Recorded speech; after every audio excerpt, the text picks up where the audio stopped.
আজি আমি অসমীয়া ভাষাত চন্দ্ৰবিন্দুৰ ব্যৱহাৰ সম্পৰ্কে কিছু কথা আলোচনা কৰিম। এই বিষয়টো কেৱল উচ্চতৰ মাধ্যমিক প্ৰথম বাৰ্ষিক ছাত্ৰ ছাত্ৰীৰ কাৰণে প্ৰয়োজন হয় যদিও আচলতে অসমীয়া ভাষাটো নিকাভাৱে লিখিবলৈ সকলো ব্যক্তিকেই এই বিষয়টো অতি প্ৰয়োজন। কাৰণ আমাৰ অসমীয়া ভাষাত কি হয়, চন্দ্ৰবিন্দু যেতিয়া ব্যৱহাৰ কৰে বা লিখে তেতিয়া এটা শব্দৰ নিক্ষিপ্ত ঠাইত বা উপযুক্ত ঠাইত চন্দ্ৰবিন্দু ব্যৱহাৰ কৰা নহয়, আৰু নহয় বাবে ইয়াৰ শব্দৰ মূল অৰ্থৰ বহুত অদল বদল হোৱা দেখিবলৈ পোৱা যায়।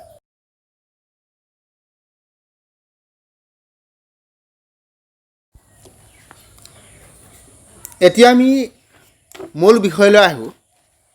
অসমীয়া ভাষাত চন্দ্ৰবিন্দুৰ সাধাৰণ ব্যৱহাৰ।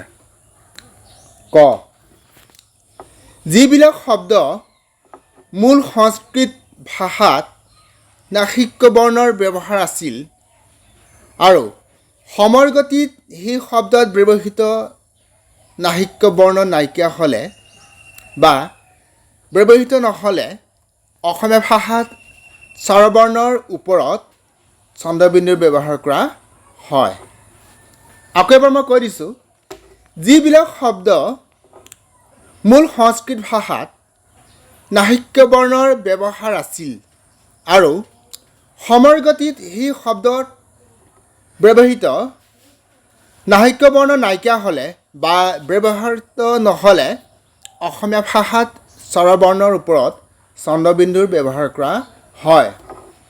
যেনে সংস্কৃতত গ্ৰাম্য, অসমীয়াত গাঁও, সংস্কৃতত হংস, অসমীয়াত হাঁহ, সংস্কৃতত কম্পন, অসমীয়াত কঁপা, সংস্কৃতত বংশী, অসমীয়াত বাঁহী,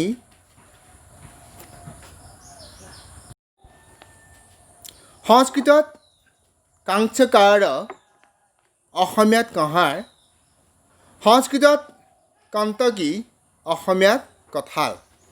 এনেকুৱা বহুত শব্দ আমি ব্যৱহাৰ কৰি আহিছোঁ, কিন্তু আমি উপযুক্ত ঠাইত চন্দ্ৰবিন্দুৰ ব্যৱহাৰ নোহোৱাৰ বাবে বা ব্যৱহাৰ নকৰাৰ বাবে শব্দবিলাকৰ মূল অৰ্থ বুজি পোৱাত কিছু খেলি মেলি হয়। মূল সংস্কৃত ভাষাত যদি কোনো নাসিক্য বৰ্ণ বুলি ক'লে আমি অসমীয়া ভাষাত 5টা ব্যৱহাৰ হয়। যেনে ঙ, ঞ, মূৰ্ধন্য ণ, দন্ত্য ন আৰু ম। এই বৰ্ণকেইটা কোনো এটা শব্দত যদি ব্যৱহাৰ কৰা হয় আৰু সময়ৰ গতিত যদি এই শব্দ যদি নাইকিয়া হয়, তেতিয়া অসমীয়া ভাষাত মূল স্বৰবৰ্ণৰ ওপৰত কেৱল চন্দ্ৰবিন্দুৰ ব্যৱহাৰ কৰা হয় বা কৰিব লাগে।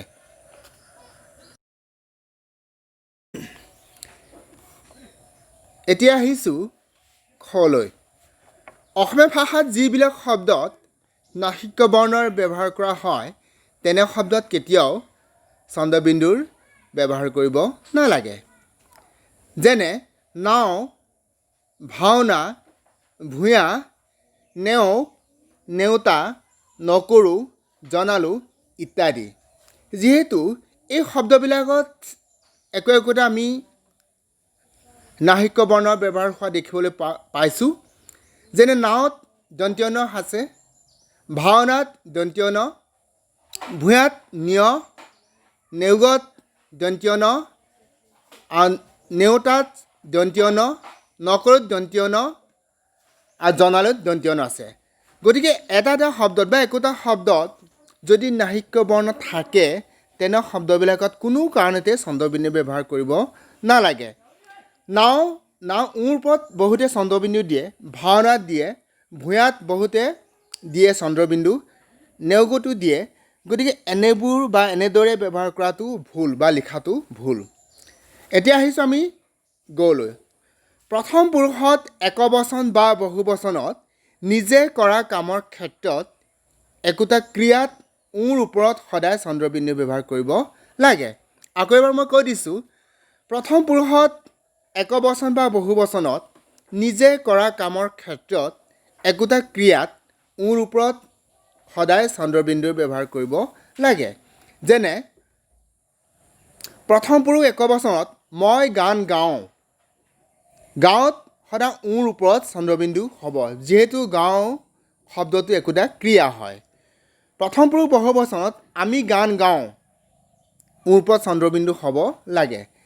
তেনেদৰে যাওঁ, পাওঁ, কৰোঁ, কৰিলোঁ, চপালোঁ ইত্যাদি অসমীয়া ভাষাত বহুতো শব্দ আছে, যিবিলাক শব্দত আমি চন্দ্ৰবিন্দু ব্যৱহাৰ নকৰোঁ। আচলতে এই শব্দবিলাকত বা তেনে ক্ৰিয়াবিলাকত সদায় চন্দ্ৰবিন্দু ব্যৱহাৰ কৰিব লাগে। এতিয়া আহিছোঁ আমি ঘৰলৈ। অসমীয়া ভাষাত বহু শব্দত স্বতঃস্ফূৰ্তভাৱে চন্দ্ৰবিন্দুৰ ব্যৱহাৰ কৰা হয়। যেনে সত্য, সঁচা।